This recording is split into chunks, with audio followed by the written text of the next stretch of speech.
গতকালকে আমি বাড়িতে ছিলাম না, আমার পাশের বাড়িওয়ালা ভাই এই যে দেখেন আমার এই যে ওয়ালটা ভাঙ্গা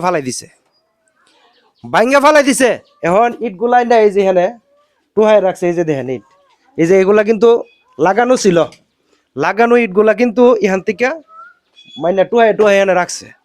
তো বিষয়টা হচ্ছে ভাই এই যে 4 আঙ্গুল 2 আঙ্গুল জায়গা নিয়ে মানুষ জুলুমতি করে, এই সমস্যাটা এখন প্রত্যেকটা গ্রামে গ্রামে হচ্ছে, প্রত্যেকটা জায়গা জায়গা হচ্ছে।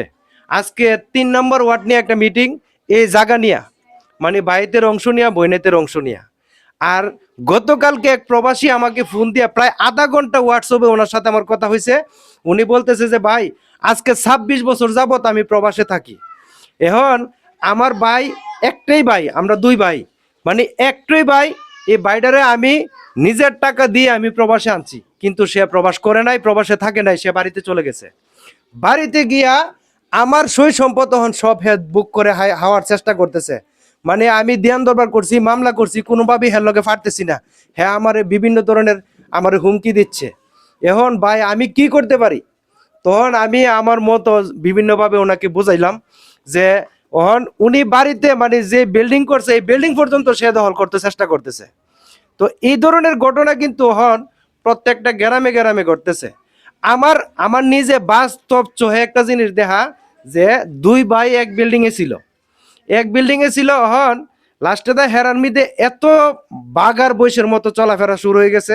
তখন লাস্টে দা বাউন্ডার মানে বারিন্দার মধ্যে ওয়াল দিছে, ওয়াল দিয়া যেমন একজনের চেহারা যেমন আরেকজন না দেখে, মানে এরকম আমি নিজে বাস্তব দেখছি।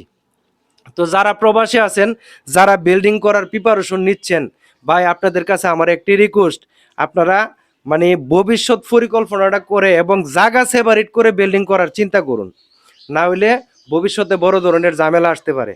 আমার পাশের গ্রামে মহিলাটা আমার সাথে কাঁদছে যে 4 জায়গা মানে বিল্ডিং এর সাইড থেকে অন্য দিকটা দিতে পারে, জায়গার অভাব নাই, অন্য দিকটা দিতে পারে, কিন্তু ফাঁসের লোকটা এই জায়গাটা নিবে না।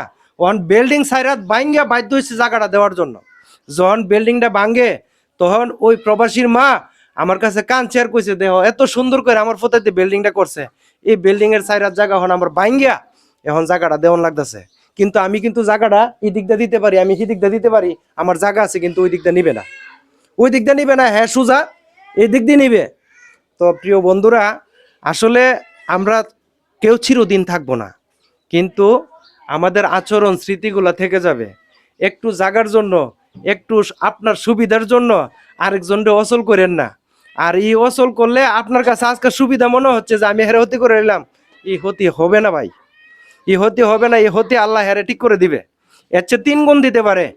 কিন্তু সামান্য কিছু জাগার জন্য ভাই নিজের পরিবারের মানুষ, নিজের আপনজন, নিজের পার্শ্বপড়শী যারা আছে তাদের সাথে ভাই রাব ব্যবহার করবেন না। আর পুনরায় মানে আমার জায়গা নিয়ে কোনো ঝামেলা হয় নাই, আমার ইটগুলা এমনি ভাঙ্গা পড়ে গেছে। ওখানে আমি নিচে দাও যে ফিলার মানে আরসিসি করেও দেয় নাই বা ফিলার গুলো মোটা করে দেয় নাই, এই জন্য ভাঙ্গা পড়ে গেছে, আমি এনে এই জায়গাতে রাখছি। তা আপনাদেরকে এই ভিডিওটার উদ্দেশ্য হলো এটি আপনাদের বোঝানোর জন্য। ভাই জায়গা সম্পদ বেশি থাকবো চিরদিন, কিন্তু আমরা থাকবো না।